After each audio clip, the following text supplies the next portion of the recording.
lang mga katropa sa impeachment kagahapong adlaw of the determination may gala kung doon na ba'y substance ang nasampit nga reklamo bagay igsoon. Daw paliw daw ko play atong kang kuan diha. Ma-play ba to dong? Video ba to dong? Katong kang Rufus Rodriguez. Ora man to nabili na ko nga kuan kay way internet gyapon sige paliw ko na ko dong. I-play ko no na be. XFM Katropa.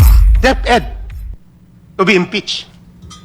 In other words, Madam Chair, these allegations about actuations of Vice President Sara as a duly appointed Secretary of Education is not within the jurisdiction of an impeachment court. We're not impeaching here a Secretary of Education. In fact, Madam Chair, it is very clear that once you are able to, we'll see there are some grounds of the Vice President to be able to be tried in the Senate, it is only a removal from office of the Vice President and perpetual disqualification. In the case of the second ground, specifically, it talks about actions of the confidential funds in the Department of Education. Madam Chair, the Executive Order 292 of the late President Cory Aquino under his legislative powers in 1987 provides that the office of the Vice President is totally different from the office of the Secretary of a department. We have here, very clear, I have here, you can see here, Book 2, Distribution of Powers of Government. What does it say? Here, executive, exercise of executive power, the President. It is vested in the President. And Section 12, the Vice President also shall have the same qualification and so forth of the President, and he will be, it is he here, but it should be genders equal, may be removed from office in the same manner as the President. So this is under Book 2, Chapter 3. Now, we go to the Secretary of Education. Where is he found? It is on Book 4. Book 4 provides for the executive branch. The departments, it says here, Section 1, the executive branch shall have departments as are necessary for the functional distribution of the work of the President for the performance of function. Section 3, department proper. The department is run by the Secretary. Madam Chair, all of this will show that there is a dichotomy, a separation of the Vice President when he was appointed without need of confirmation. Then that is another duty of hers. And we are not here going to try the Vice President as Secretary of Education. We are only here to try his actuations in the office of the Vice President, wherein removal in case of impeachment could be ruled by the Senate. And therefore, Madam Chair, clearly, according to our rules which says, determination of substance is met when there's a recital of facts constituting the offense charge. Okay na daw. XFM Katropa. Alas 8:06 na mga higalan tag na sa ato ang pagpanagumanuban kada lang asa ba to ato ang kuan di ara day sige direta. Good morning sa atong 270 live viewers or streamers nag-stream may gala sa ato ang YouTube. Now, ang punto may gala ni Congressman Rufus Rodriguez, although at the end niingon siya nga do na giapoy substance ag reklamo batok BP Sara, but pasagdi na lang na siya. Pero gusto na nako balikan iyang point mga kaigsunan. Kang nahitabo man gud ron. Ambot silang dilema, abogada man unta. No? Nahimong Secretary of Justice. Ngano mga higala nga ang tanan reklamo, ilan na lang yung giusa paingon ka Sara Duterte. Even if appeal to sa DepEd, kay bao man sila nga BP Sara when acting as DepEd Secretary is not impeachable. Nga naman. Appeal ba sa impeachable official ng DepEd Secretary? Wa man. So, nakaireklamo diha at tugkuwa, asa ba diha mga higala, okay. Pero pangutan na ron, doon na ba'y desisyon ang COA o nakadetermine ang COA nga indeed mga higala, doon na gikawat si Sara nga kwarta sa DepEd o pondo. Wala. So, kinsa man karoy mo determinar ani may gala ang Congress na ba? Kuwag gihapon unta. Pero gusto man nila mga higala nga mupulig yun.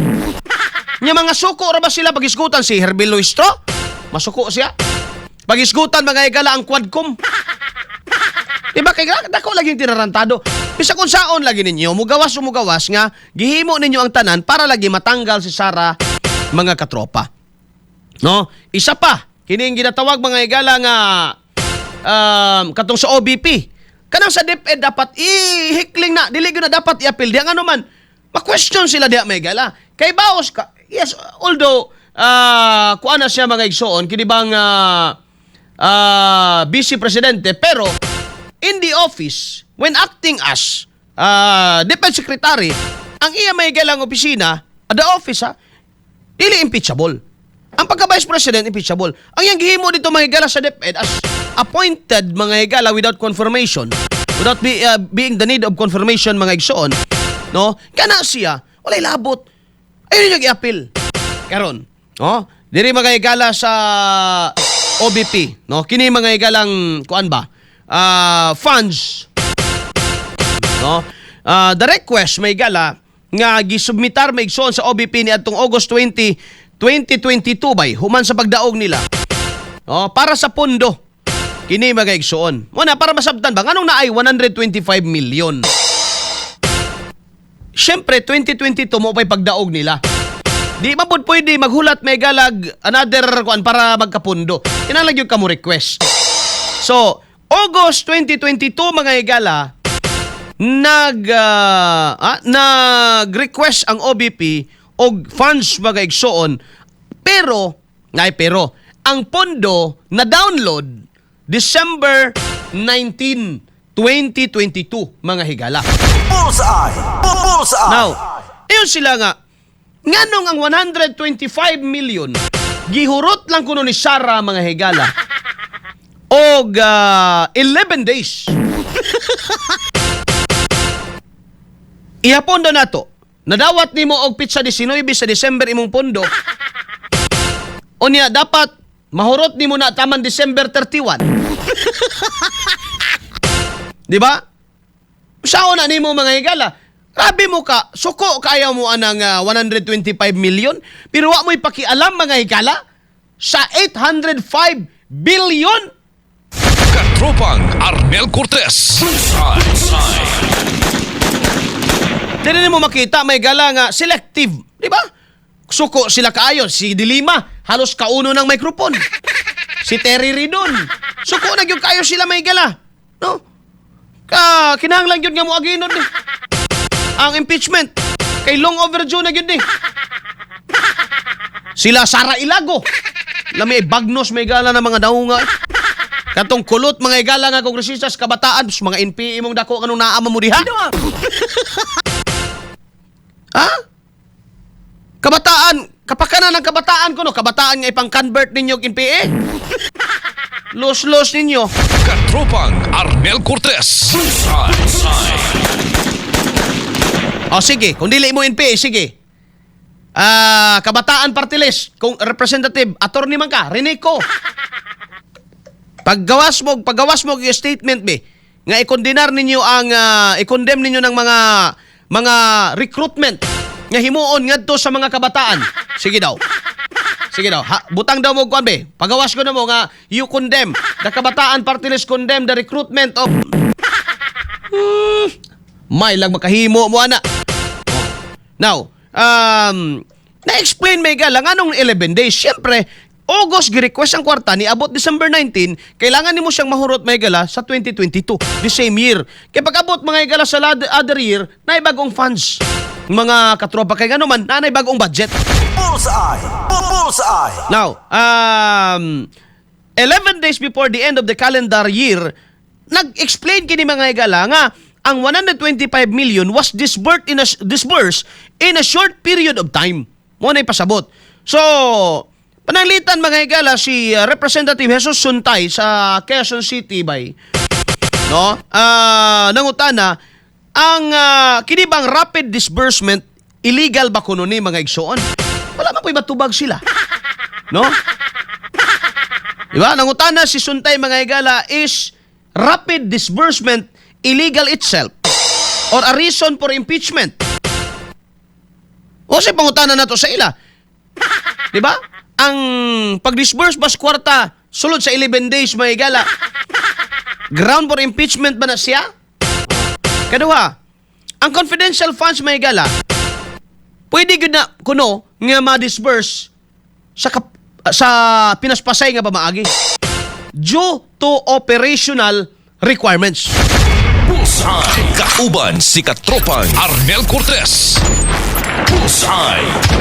Ang kompleno sa mga higala, napakya sa pagpakita nga adunay unlawful diversion of funds mga katropa nga nag-involve sa Vice President. Hinumdumi may higala nga ang Commission on Audit nag-issue og observation and notice of disallowance. Pero kini man kung observation of notice and disallowance mga higala do not suggest criminal liability. No? Ang observation of notice and disallowance, mura na siya may galag, nagaingon ang kuha ba nga, naamoy kulang resibo. Di ba? Naamoy kulang isa ka resibo. Palihog ko og comply ani, kulang mo one receipt. That's notice of disallowance mga higala, do not constitute crime agad dayon. Pabito nang pa-explainon pa ka mo yung pagkuha. Sige, explain daw ni be. Ngano man eh. Oh. Pero lahi naman mga higala sa atua. Eh gusto naman nila prisuhon dayon. Now, sa dugang panini may higala kay alas 8:15 na tibawason tani. Kay sa pagbalik lahi na ba itong isgutan? Oh, kini mga